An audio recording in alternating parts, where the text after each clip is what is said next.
Thank you very much, Program Director, Comrade Liesel van der Merwe and Comrade Intwenhle. Want to take this opportunity to firstly greet both Canon Mbata and Canon Tombela, who led us with devotions during the beginning of our gathering here today. Want to greet all members and leaders of the NEC. Firstly, the Deputy President, Inkosi Yasembombongweni, the National Chairperson, Comrade Ukwana, Secretary General, Comrade Unobo, and all members of the NEC who are gathered here today. Want to greet our premier candidate and the chairperson of KwaZulu-Natal, Comrade Tami Tuli, the chairperson of Gauteng province, Comrade Bongosi Dlamini, all amakhosi asendlunkulu akhona phakathi kwethu, bingelele ngokukhethekileyo kwinkosi yesizwe sakwaButhelezi, umntwana uZuzifa Buthelezi, kanye noNdlunkulu ukaMohale, bingelele umntwana uPhumzile, umntwana uSibuyiselwe, yonke amalungu omndeni owaphinda ngene akhona phakathi kwethu. Besawubingelela uMrs. Hlabisa, uMazwide, uThandeka Hlabisa, umndeni wonke wakwaHlabisa okhona phakathi kwethu. All our honored guests, leaders of the clergy who are present, izinduna, amabutho who are present amongst us, and all members of the IFP from all the provinces of South Africa who are the witnesses in the launch of our manifesto 2024. Want to greet all members of the diplomatic corps present. Want to greet Themba Kwabeni, the team leader of all our delegation from Northwest, as well as Alpheus Makomu, who is also a team leader for the delegation from Limpopo. As I rise to the stage today to present the IFP manifesto, I do so with a strong sense of hope and courage, because I know South Africa is a beautiful country. South Africa is formed of people who constitute a resilient nation, men and women endowed with special skills, talents, and determination. The people of South Africa know how and when it is time to stand together and fight for a common purpose. During the era of apartheid, the people of goodwill stood together and set South Africa politically free in 1994. The people of South Africa have demonstrated that we are able to excel and overcome. We have competed with other nations of the world, as the Bafana did in the World Cup, in the Africa Cup of Nations in 2024, as the Springboks did in the World Rugby Cup in 2023, and the team South Africa also demonstrated in the 2023 Special Olympics World Games in 2023. Our capacity as a nation has been demonstrated by Taylor, the best African music performance winner in 2024. Again, by Walter Kellerman, Zakes Bantwini, and Nomtebo Zibote with the global best music performance in 2023. Clearly, as the nation and the people of South Africa, our country have a capacity to excel and overcome. Unfortunately, when it comes to the socio-economic conditions in our country, things are worse than 5 years ago in South Africa. The economy is barely growing and unable to create job opportunities. The rate of unemployment is now sitting at 41%. Crime is devastating our communities. Our women and children cannot go freely and safe in our streets. Load shedding have destroyed our economy to a point of collapse.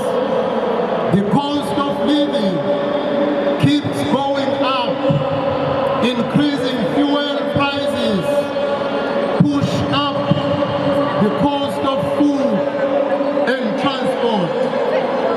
After 30 years of gaining our freedom, hard earned in our country, South Africa stand on the brink of collapse, not because of any lack in our people, but because South Africa has been subjected to poor governance, to weak leadership and corruption. In 2024, across the length and breadth of South Africa, there is one resounding call, the call for change. In every village and in every city, in the schools, in the shippings, in the hostels and boardrooms of our nation, on the factory floors and in the queues to access services, the call for change is heard loud and clearly. It is coming from the economies and from children who have no transport to go to school. It is coming from the unemployed, from the victims of crime, from the businesses and households struggling with load shedding. The call for change is echoed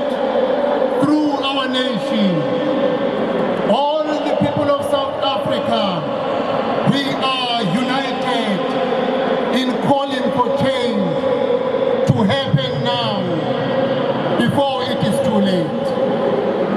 Because in 2024, South Africa stands on a precipice.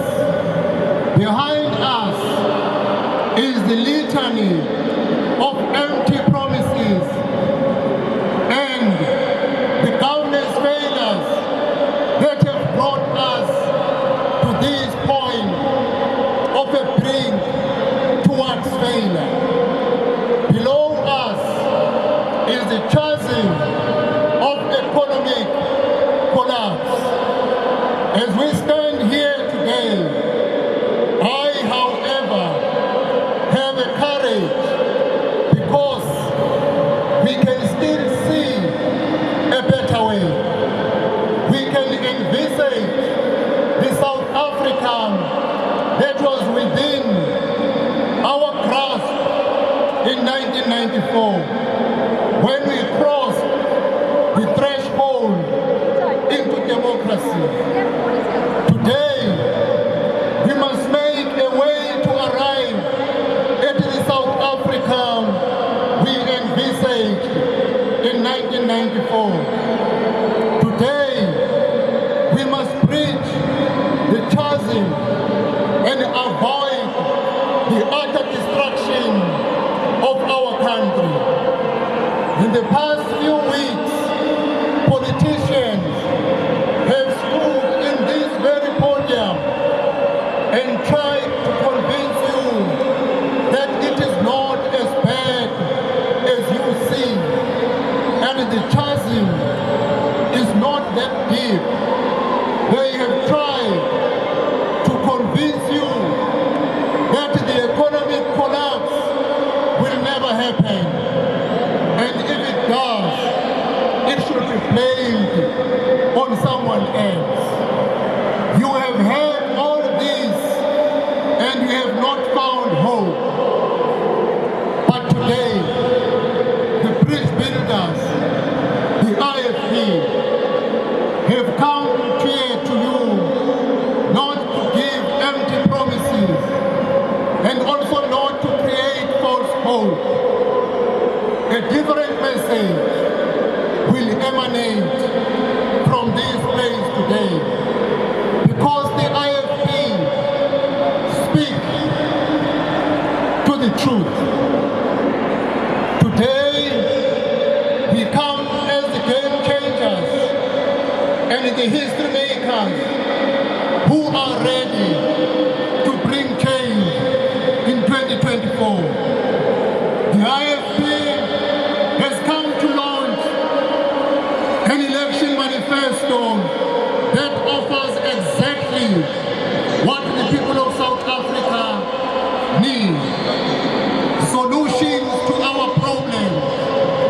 The IFP has come here today to tell you the honest truth and give you hope. Today, the IFP is launching a manifesto that contains the message of hope and that will bring change in our country. The manifesto we launched today contains solutions. It contains practical approach to the biggest crisis facing our nation. And our manifesto will give you reasons why you must go and vote on the 29th of May and vote the IFP. The IFP's manifesto is the result of an intensive campaign of listening to all people of South Africa, engaging with experts, assessing and considering the debates and fine-tuning the views of the people of South Africa. Every policy we put forward in the document I'm going to present today has been carefully designed to fix the problems efficiently, cost-effectively, and in a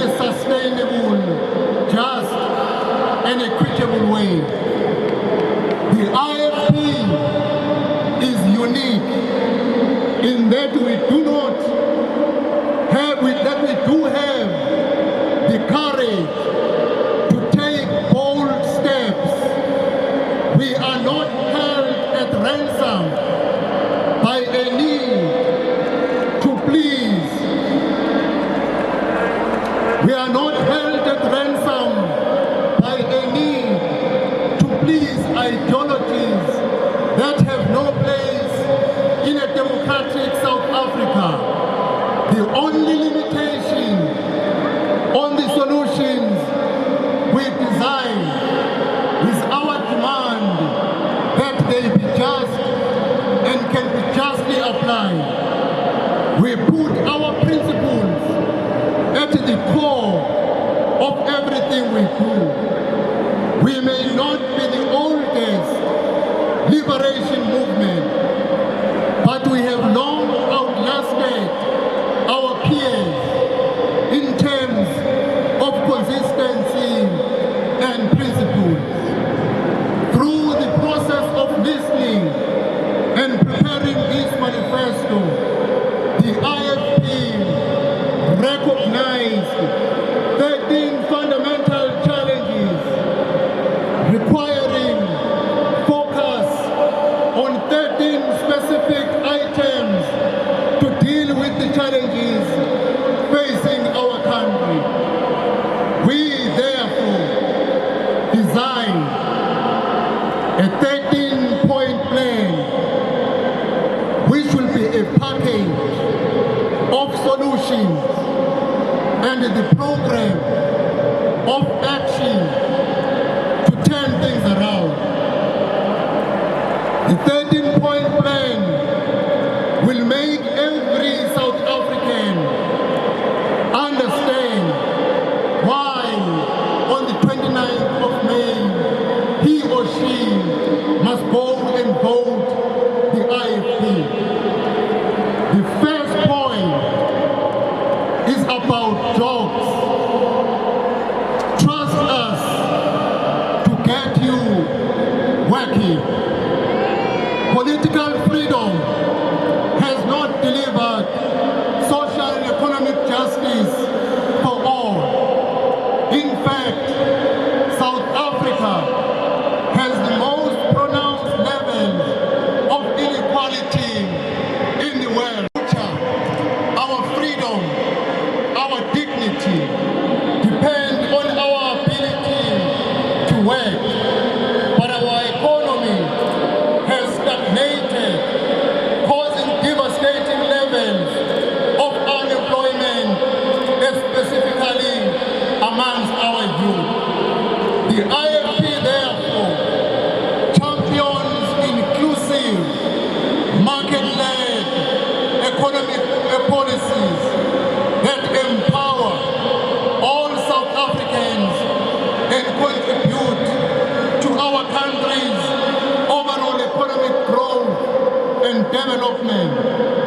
We believe that economic emancipation is central in addressing the imbalances of the past. The IFP will get South Africa working. And the IFP government therefore will do the following to get South Africa working. We will enforce a set of 80:20 employment target. Companies must employ a minimum of 80% of the people of South Africa compared to the foreign nationals.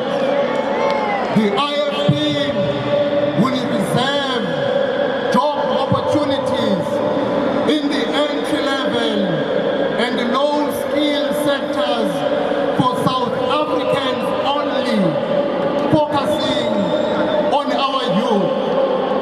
We will reserve the small enterprise market and the spaza shops industry for the people of South Africa, including support of the local business economy, and these will effectively mean all the spaza shops in our town occupied by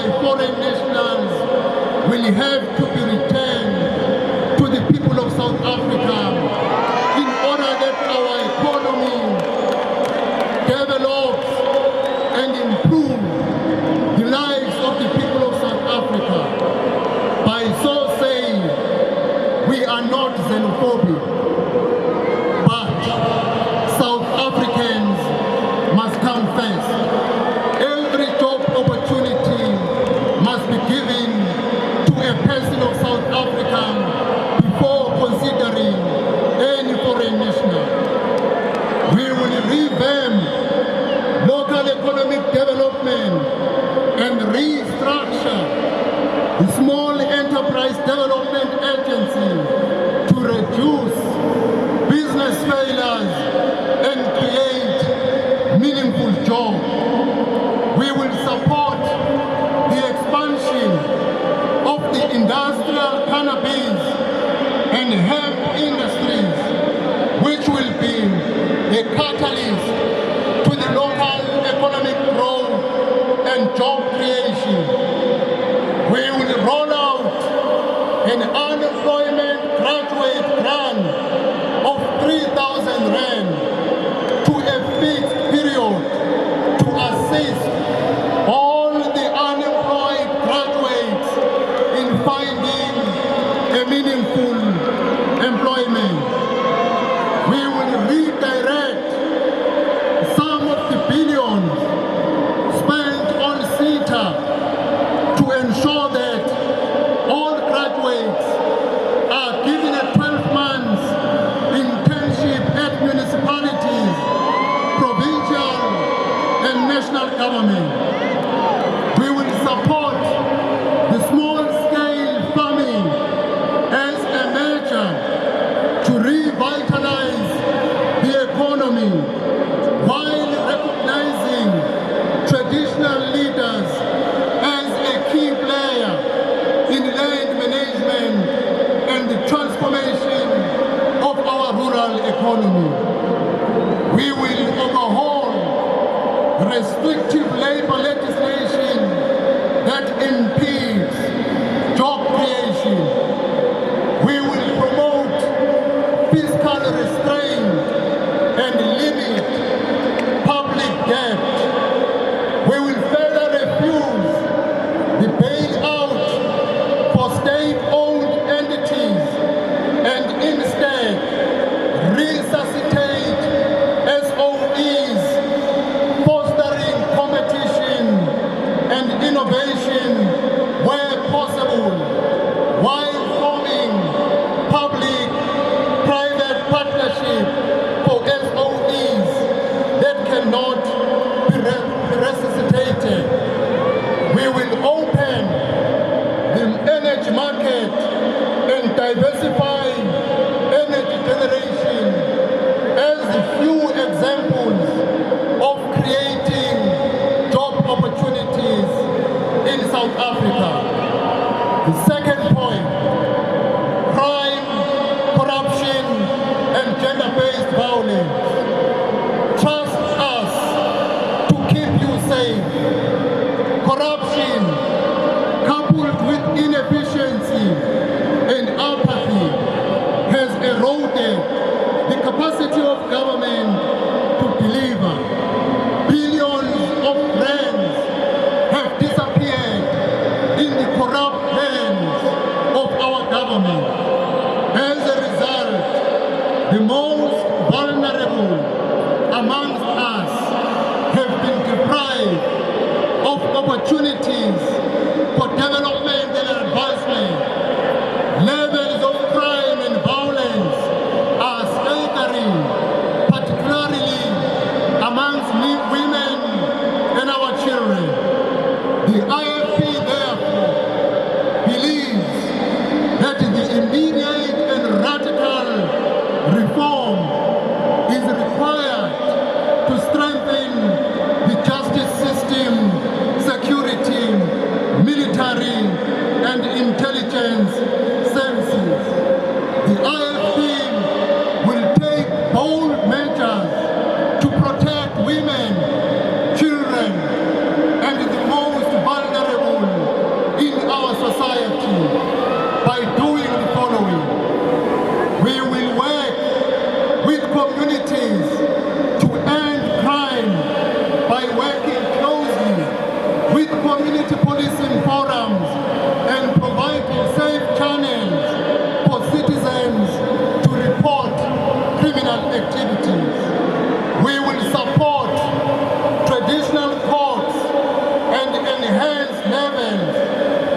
enhance roles for traditional leaders in the provincial and local government spheres,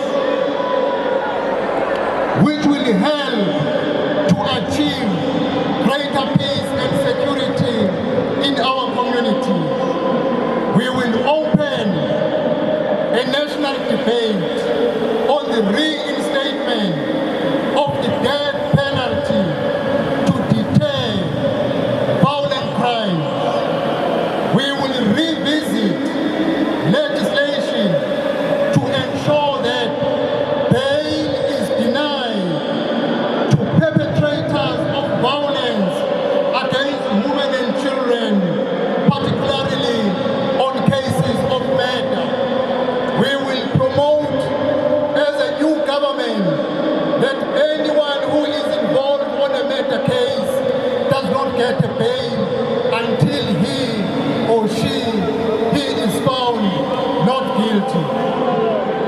We will ensure that specialized courts to deal with corruption and gender-based violence and femicide are fully operational. We will ensure that dedicated SAPS officers are specially trained to deal with GBVF and are stationed at all police stations where GBVF is rampant. We will ensure that the survivors of the GBVF can easily access the services they need.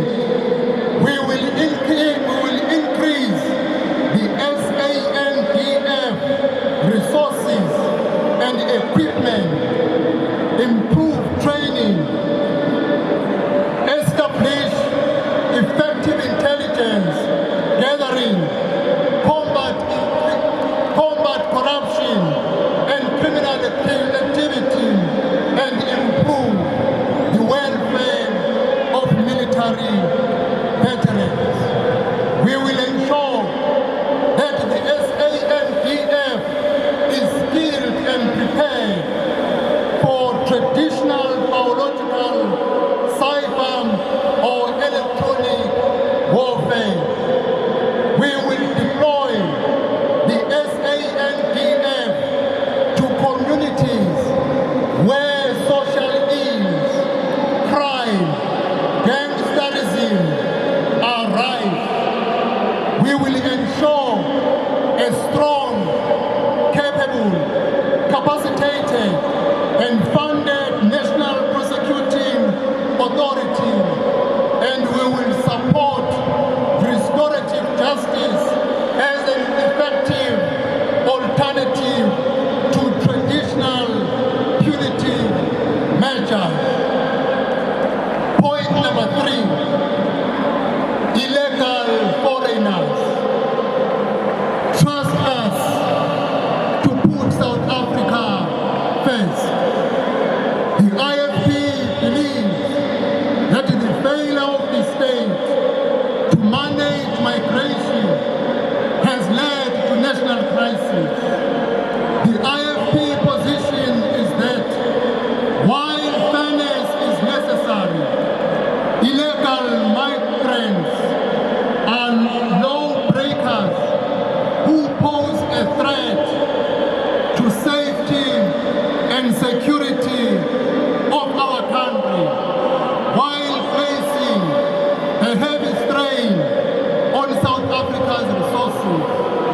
The IFP government, therefore, we will immediately deploy the SANDF to ports of entry and borders and fortify our borders through the construction of border walls to strengthen border controls and ensure the integrity of our borders.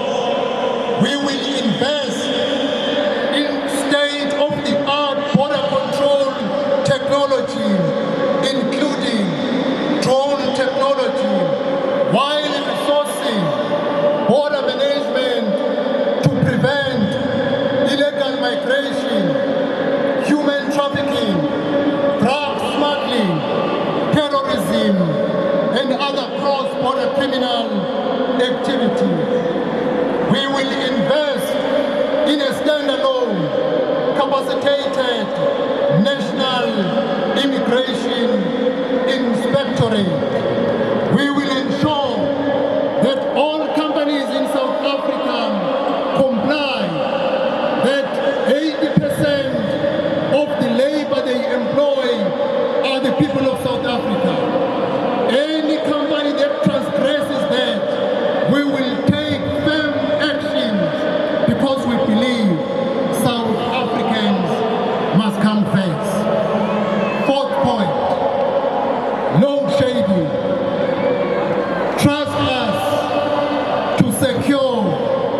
mismanagement, and lack of strategic vision, our country's energy supply has become unreliable, unsustainable, and unable to support effective and growing economy. Alternative sources of energy must be embraced as we go into the future. The IFP government, therefore, will stabilize the electricity power grid. ESCOM is a national asset which has been mismanaged into a state of severe despair.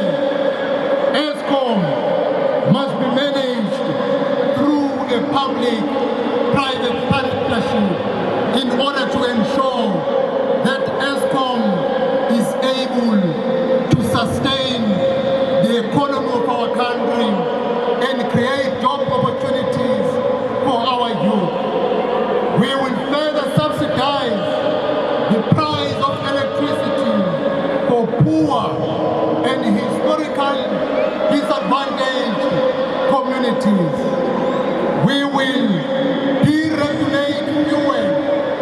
The fuel industry is excessively regulated. Fuel imports should be thrown open to anyone who can provide necessary guarantees and who can build refineries that meet the essential safety standard laid in terms of our law. We will cut unnecessary fuel levies, as these should not be used to subsidize expenditure in hidden areas unrelated to fuel industry. We will maintain the coal production, acknowledging that coal remains a key source of energy. While coal is being used for energy generation, it also has the potential to produce large variety of chemical products. The IFP will favor the extension of the use of gas for domestic purposes, especially for cooking and heating. We will promote wind turbines and solar power, which presents an enormous opportunity for private investment in the generation of power for own use and supply into the grid. We will install solar panels in all the new government houses that we will build as a new government. We will ensure that nuclear energy remains part of the mix in the hands of the state. We will support the hydroelectric power generation, efficiently utilizing the waste resources of our country